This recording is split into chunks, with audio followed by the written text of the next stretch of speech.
I had a conversation with my eighth grade principal. I'm gonna post that video later, but he gave us this book to read. First off, his name is Mr. Blackwell, and he had this thing called the seals. It was a way to create. I can look it up in my notes actually, but what does SEAL stand for? I wrote it down. But his goal was to help guide young men to, be leaders, to not just go down the train of, doing useless stuff for real, but to become who we're meant to be.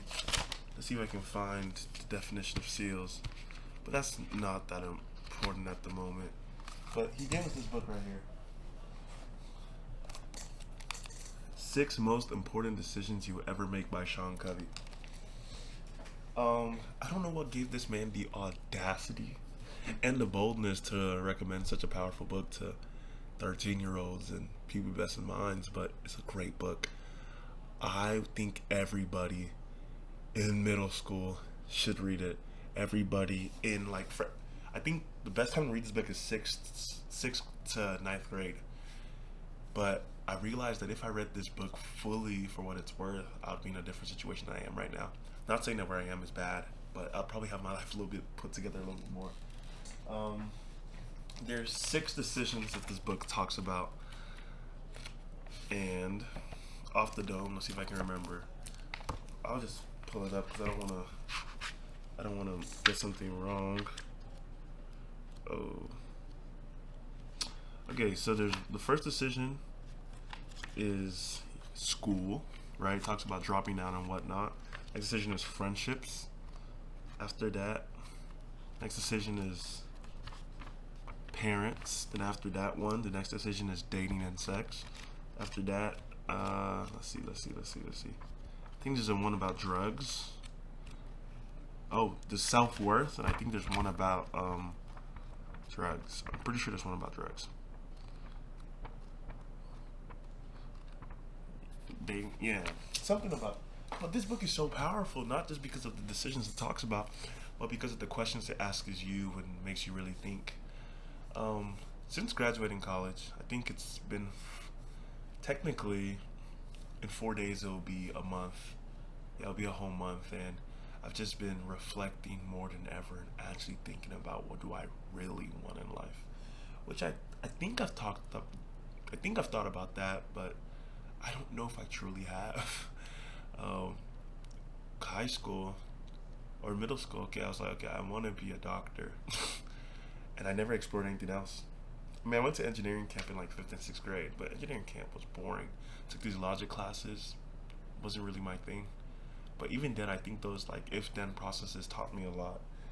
Life is a journey of becoming, and yeah, it's about becoming. Also, I think the thing that truly matters at the end of the day is probably like doing something. If you enjoy what you're doing, you'll be great. If you do something you enjoy, you'll be fine.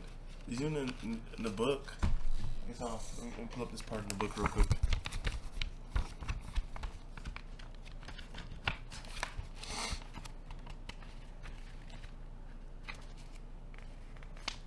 Oh. It's a quote by Maya Angelou. It says, "You can only truly accomplish, you can only become truly accomplished at something you love. Don't make money your goal, but instead pursue the things you love doing, and then do them so well that people can't take their eyes off you." Yeah.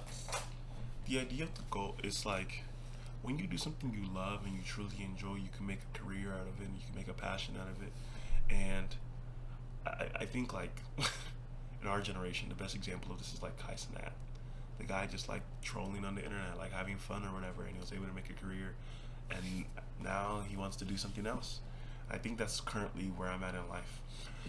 You grow up, you want to do one thing, one aspect, but my parents are drilling this in my head that like you can pivot when you are able to have a ground to stand on, which is where I'm not at, but that's okay. You can pivot when you have a ground to stand on. But as you grow up, you change, you evolve, you have this one idea of how you think the world is going to be, but it's not. As you see more of the world, as you have more experiences, you have moments that etch into your soul, like who God has already called you to be. I'm reading a lot of Jeremiah, so that's probably why my mind is thinking this way. But even then, yeah, trying to like figure out what you truly want to do, but by taking risk and taking bold steps is the only true, not the only true way, but is the best way. I was talking to my friend Manny about this. There's three types of ways. There's the person who does something stable for now, then has that stability, that eggs nest to then they fully explore their true passion. There's the second person who just dives deeper into their true passion, and with luck and meeting the right people, it just like grows into something and allows them to truly do what they want, and they're like able to even grow and do other things. And there's the third person who does absolutely nothing. And that's where you don't want to be. I think it's hard to pick between the first two, but also like you have to be aware of your financial situation. My parents were talking to me about if I wasn't living at home, I would be homeless and probably starve to death. Because I love everyone to do, or more and more like it's etching in my soul that like all I want to do is talk to people and have conversations, and the internet shows you like that is beyond possible. It's just figuring out how to do that. It's by cold calling, emailing people, DMing random people, like people who inspire you, DM them, and figure out a way to do it like that. Like podcasting is cool, but I don't know, like there's stories of normal people who are interesting, like your neighbor. Ask them about their lore. Sit down with your uncles and aunties, and like that's something that like makes me smile. That's something that like reassess my soul. But I'm 21, post grad, unemployed, technically homeless and living with my parents, and broke. And that can't be the same thing that at the end of the year, as we become and as we figure it out, I know as I put in more work, as I become more consistent, as I put myself out there, I will figure out a way to get what I truly want. Travel the world and hear people's stories. And traveling the world doesn't mean like leaving the United States. It does, but it just means like getting out of my world, which is in my inner mind of myself, and exploring the world of others. I hope my mic thing like go quiet or whatever, but yeah, I don't even know what to call this. I'm gonna drop some of those like videos that I recorded with my principal or whatever. I'm not even the type to edit, just raw and just boom.